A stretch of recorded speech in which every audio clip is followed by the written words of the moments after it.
جب طوفان نوح ختم ہوا تو اس کے بعد دنیا میں انسانی آبادی دوبارہ سے شروع ہوئی۔ اس وقت شہروں کی بنیاد پڑ رہی تھی اور لوگ قبیلوں میں رہ کر زندگی گزارتے تھے۔ انہی دنوں میں عرب کے شمالی علاقے میں ایک قبیلہ آباد تھا جو کہ قوم سمود کہلاتا تھا۔ یہ حضرت نوح علیہ السلام کے بیٹے سام بن نوح کی اولاد میں سے تھے۔ اس علاقے کو مدائن کہتے تھے جو کہ ایک سرسبز اور شاداب علاقہ تھا۔ اس قوم کی خصوصیت یہ تھی کہ یہ ایک لمبے قد والی، طاقتور اور شان و شوکت والی قوم تھی۔ یہ پہاڑوں میں رہنے والی قوم تھی۔ یہ لوگ پہاڑوں کو تراش کر خوبصورت عمارتیں تعمیر کرتے تھے اور اس میں زندگی بسر کرتے تھے۔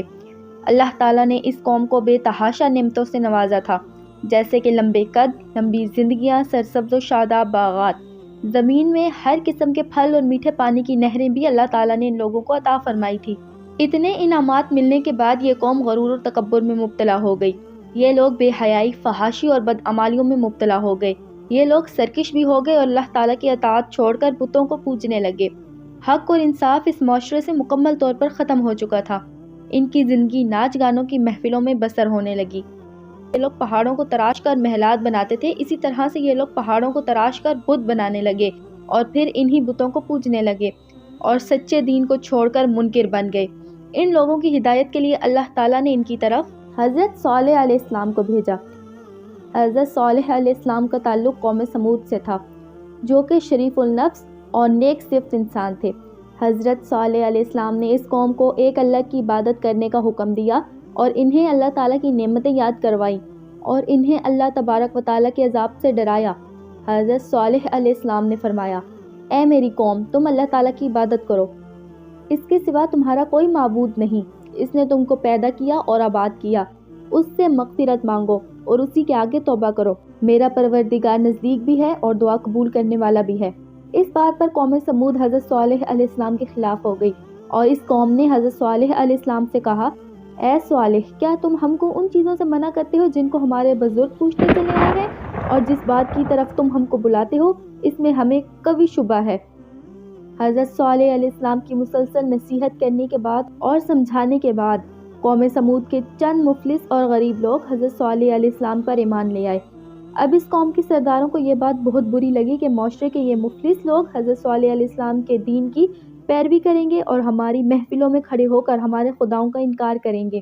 یہ سوچتے ہی اس قوم کے تمام سردار ایک جگہ جمع ہو کر فیصلہ کرنے لگے کہ حضرت صالح علیہ السلام سے کسی معجزے کا کہتے ہیں۔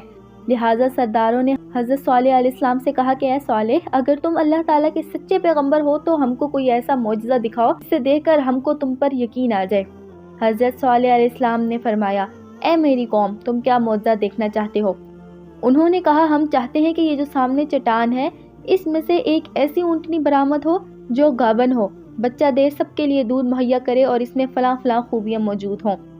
پھر حضرت صالح علیہ السلام نے اللہ تعالیٰ سے گڑ گڑا کر دعا فرمائی اور اللہ تعالیٰ نے آپ علیہ السلام کی دعا قبول فرمائی، اور دیکھتے ہی دیکھتے ایک چٹان شق ہوئی اور وہاں سے ایک طویل القامت خوبصورت اونٹنی برآمد ہو گئی، اور اس میں وہ تمام خوبیاں موجود تھیں جن کی خواہش قوم سمود نے کی تھی۔ جندہ بن عمر بن لبید اپنے چند ساتھیوں کے ساتھ حضرت صالح علیہ السلام پر ایمان لے آیا، لیکن اب بھی بہت سے سردار نہ صرف اپنی ہٹ دھرمی پر قائم رہے بلکہ انہوں نے اس معجزے کو جادو تک قرار دے دیا۔ حضرت صالح علیہ السلام نے اونٹنی کے متعلق فرمایا، تم لوگ اسے تنگ نہ کرنا، اسے اس کے حال پر چھوڑ دو، اسے برائی کی نیت سے ہاتھ بھی نہ لگانا، نہ مارنا اور نہ ہکانا اور نہ ہی قتل کرنا، ورنہ تمہیں دردناک عذاب پکڑ لے گا۔ یہ اونٹنی مدائن صالحہ میں رہنے لگی۔ جس دن یہ پانی پیتی تو سارے تالاب کو خالی کر دیتی، پھر یہ قوم کے لوگ اپنی پانی سے جڑی ضرورت اگلے دن پوری کرتے۔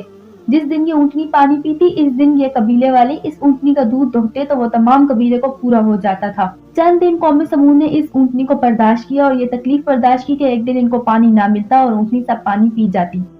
اب اس قوم سے یہ تکلیف برداشت نہ ہو پا رہی تھی۔ اس قوم کے لوگوں نے فیصلہ کیا کہ اس اونٹنی کو قتل کر ڈالیں گے۔ قوم سمود میں ایک عورت تھی جس کا نام صدوق تھا۔ یہ ایک حسین اور مالدار عورت تھی اور اس کی لڑکیاں بھی بہت خوبصورت تھی۔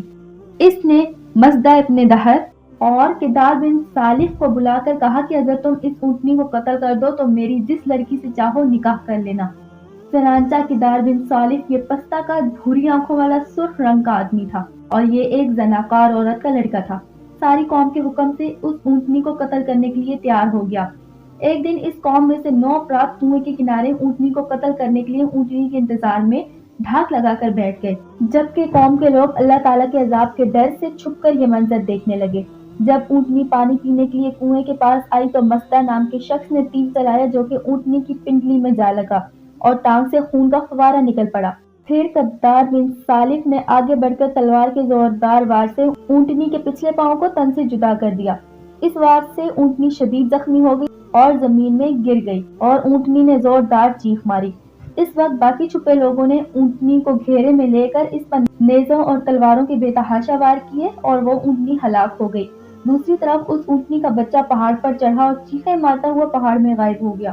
جب حضرت صالح علیہ السلام کو اونٹنی کے قتل کا پتہ چلا تو آپ علیہ السلام نے نہایت افسوس کیا اور حضرت صالح علیہ السلام نے فرمایا، تم 3 دن کے بعد ہلاک ہو جاؤ گے۔ قوم سمود کی سرکشی پر ان پر اللہ تعالیٰ کا عذاب اس طرح سے آیا کہ ان کو پہلے ایک زوردار خوفناک آواز آئی، پھر اس قدر شدید زلزلہ آیا کہ ان کی پوری آبادی چکنا چور ہو گئی، تمام عمارتیں ٹوٹ پھوٹ گئی اور تہس نہس ہو گئی، اور قوم سمود کا ایک ایک آدمی اوندھا گھٹنوں کے بال گر کر تڑپ تڑپ کر مر گیا۔ حضرت صالح علیہ السلام کی پوری بستی زلزلوں کے جھٹکوں سے تباہ و برباد ہو گئی اور خوبصورت شہر اینٹ اور پتھروں کا ڈھیر بن گیا۔ حضرت صالح علیہ السلام نے نہ صرف ان نافرمان سرکش لوگوں سے منہ پھیر لیا بلکہ اس بستی سے ہجرت فرما کر دوسری جگہ تشریف لے گئے۔ حضرت ابن عمر رضی اللہ تعالیٰ عنہ سے روایت ہے کہ 9 ہجری میں خاتم النبیین مصطفیٰ کریم صلی اللہ علیہ وسلم غزوہ تبوک جاتے ہوئے جب وادی سمود سے گزرے تو آپ صلی اللہ علیہ وسلم نے اس ویران اور اجڑی جگہ کو دیکھ کر صحابہ اکرام رضی اللہ تعالیٰ عنہ سے فرمایا، یہاں سے جلدی سے گزر چلو، اور اگر پانی کی ضرورت ہو تو صرف اس کنویں کا پانی استعمال کرو جس سے حضرت صالح علیہ السلام کی اونٹنی پانی پیا کرتی تھی۔ پھر نبی کریم صلی اللہ علیہ وسلم نے صحابہ اکرام رضی اللہ تعالیٰ عنہ کو منع فرمایا کہ قوم سمود جو عذاب سے ہلاک ہوئی ان کے گھروں اور بستیوں میں نہ جائیں، اور فرمایا کہ مجھے خوف ہے کہ کہیں تم کو بھی وہی عذاب نہ پہنچ جائے جو ان کو پہنچا تھا، لہٰذا اس علاقے سے جلدی سے گزر جاؤ۔